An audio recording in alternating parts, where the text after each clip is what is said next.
Bienvenue sur ma chaîne. Il y a des moments dans la vie qu'on ne voit jamais venir. Des moments qui vous prennent par surprise, silencieux et discrets, pour ensuite vous frapper de plein fouet comme une vague quand on s'y attend le moins. On ne réalise jamais à quel point un petit changement peut tout bouleverser. Je n'aurais jamais pensé que cela puisse m'arriver. Pas avec mon propre beau-fils, mais me voilà prise au milieu de quelque chose que j'ai du mal à comprendre moi-même. Je m'appelle Sarah, je suis une mère, une épouse, une femme qui a connu son lot d'amour, de pertes et tout ce qui se trouve entre les deux. Mais rien dans ma vie ne m'avait préparé à Henri, mon beau-fils. Quand j'ai épousé son père, je m'attendais à la gêne habituelle des familles recomposées. Je ne pensais pas ressentir un jour autre chose que de l'affection pour lui, ni qu'il deviendrait un homme qui éveillerait en moi des émotions que je n'aurais jamais pu prédire. Voyez-vous, Henri a toujours été différent, pas de façon évidente. Non, c'était un bon garçon, respectueux, gentil. Il a toujours eu un faible pour moi. Mais les années passèrent et quelque chose commença à changer. Je le remarquais dans sa façon de me regarder. Parfois, ce n'était plus le regard innocent, presque enfantin d'un garçon. Non, il y avait autre chose, quelque chose qui me donnait des frissons quand je ne le regardais pas. J'essayais de l'ignorer, me persuadant que ce n'était que mon imagination. Après tout, c'était mon beau-fils. Mais plus je me le répétais, plus le lien entre nous s'approfondissait. Lentement, sans que l'un de nous deux ne dise un mot, un soir, tout a finalement atteint son point culminant. Son père était parti en week-end. Henri était chez moi. La journée avait été calme. Une de ces journées où la maison semble presque trop silencieuse, l'air chargé de non-dits. Nous étions dans le salon, je lisais un livre, lui zappais distraitement à la télévision. Je me souviens de ce moment comme s'il était figé dans le temps. Nous n'avions pas beaucoup parlé, mais soudain Henri a posé la télécommande et m'a simplement regardé. Son regard n'était pas anodin.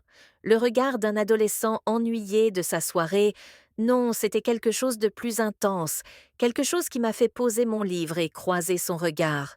Maman dit-il d'une voix à peine audible, mais la façon dont il l'a dit, c'était différent. Il y avait du poids, une hésitation qui m'a donné des frissons, et j'ai réfléchi à quelque chose à propos de nous. Depuis un moment déjà, je savais qu'à cet instant précis, quelque chose allait être dit, quelque chose d'irrévocable. Mon cœur s'est mis à s'emballer. Que veux-tu dire? Je demandais, même si je savais déjà ce qui allait arriver. Il y avait eu trop de moments, trop de regards, tellement que je ne pouvais plus faire semblant de ne pas l'avoir remarqué. Henri s'est agité sur son siège, se frottant la nuque. Ses yeux se sont baissés vers le sol, comme s'il cherchait les mots justes, mais ne les trouvait pas. Je sais que ça paraît fou, a-t-il dit presque en me suppliant. Aime l'impression qu'il y a quelque chose de plus entre nous, quelque chose que je ne peux plus ignorer. C'est comme si je ne savais pas comment l'expliquer, mais quand je suis avec toi, c'est différent. Je ne sais pas si tu le ressens aussi, mais je devais te le demander. Je ne pouvais pas continuer à faire semblant. Ces mots planaient dans l'air comme de la fumée. Je ne pouvais plus respirer. Mon corps était comme figé. J'étais au bord d'une falaise et je regardais en bas, plongé dans une obscurité que je ne voulais pas affronter. Mais je la sentais. Il avait raison. Je la sentais aussi depuis des mois. J'essayais de refouler ces sentiments au fond de mon esprit, me disant qu'ils n'étaient rien, juste le fruit de la solitude, ou peut-être juste une rumination. Mais ils étaient réels, ils l'avaient toujours été. J'ai pris une profonde inspiration, les mots menaçant de m'étouffer. Henri, ce n'est pas normal, ai-je murmuré, à peine capable de parler. Tu es mon beau-fils, ce n'est pas normal, je ne peux pas, m'a-t-il interrompu, sa voix urgente. Je sais ce que ça veut dire, mais je ne peux pas arrêter de ressentir ça. Et je ne pense pas que tu puisses non plus. Je ne te demande pas de faire rien d'insensé. Je voulais juste savoir si tu ressens la même chose. La pièce sembla se rétrécir autour de moi. Je voulais lui dire que c'était mal, lui dire de partir, d'arrêter, de sortir de ma tête, mais je ne pouvais pas. Je ne pouvais pas le repousser. La vérité ne s'éloignait plus à cet instant. J'ai ressenti tout, chaque émotion, chaque doute, chaque désir, tout s'abattant sur moi d'un coup. Je voulais le serrer contre moi pour lui répondre honnêtement, céder à ce que nous ressentions tous les deux, mais je ne pouvais pas. Cela nous détruirait, cela détruirait tout. Je n'étais pas seulement sa belle-mère, j'étais la femme qui avait épousé son père. Je m'étais prometteuse à cette famille. Mais comment pourrais-je simplement oublier ce qui existait entre nous? Henri, s'il te plaît, ma voix s'est brisée. C'est dangereux. Cela pourrait ruiner tout ce que nous avons. Je ne peux pas laisser cela arriver. Il m'a regardé, les yeux remplis de confusion et de douleur, mais il y avait autre chose, quelque chose qui me disait qu'il n'allait pas laisser tomber si facilement. J'avais juste besoin de savoir, maman, a-t-il dit, d'une voix douce. J'avais besoin de savoir si tu le ressentais aussi. Je n'avais pas de réponse pour lui, je ne pouvais pas.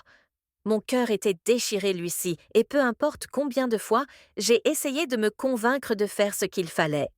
Il y avait une partie de moi qui voulait juste tendre la main et dire « Oui, oui, je le sentais, oui, c'était réel ». Oui, peut-être qu'on pourrait juste un instant lâcher prise sur les règles, lâcher prise du passé, et juste ressentir. Mais je ne pouvais pas le lendemain matin. J'ai agi comme si rien ne s'était passé. J'ai souri, j'ai préparé le petit déjeuner, j'ai fait semblant que tout allait bien, mais je savais. Et lui aussi, nous savions tous les deux que tout avait changé. Ça fait des semaines depuis cette nuit-là, et les choses les belles sont revenues à la normale autant que possible. Mais la tension est toujours là. Elle est en sang dans la façon dont on se regarde quand l'autre ne fait pas attention. Elle est en sang dans nos sens, dans le silence, quand on est seul. Elle est dans la façon dont mon cœur s'emballe encore quand il est près de moi. J'essaie de l'oublier, de l'enfouir, car je sais que certaines limites sont infranchissables et que certains sentiments, aussi forts soient-ils, doivent être restés cachés, enfouis au plus profond de mon cœur. Ils ne peuvent vite blesser personne. Mais je n'oublierai jamais son regard cette nuit-là. Je n'oublierai jamais comment, pendant un bref instant, nous aurions pu franchir une limite irréversible. Certains désirs, certaines émotions sont trop dangereux pour être assouvis, et parfois le plus difficile est de savoir s'arrêter. Mais peu importe mes efforts pour l'éloigner, il y aura toujours cette ombre entre nous silencieuse, tapie dans l'ombre, et je ne peux m'empêcher de me demander ce qui se serait passé si nous avions merci d'avoir regardé. Abonnez-vous, Monsieur My Stepson Surprised Me, a true story of awkward moments and reflections. True story auto-dubbed.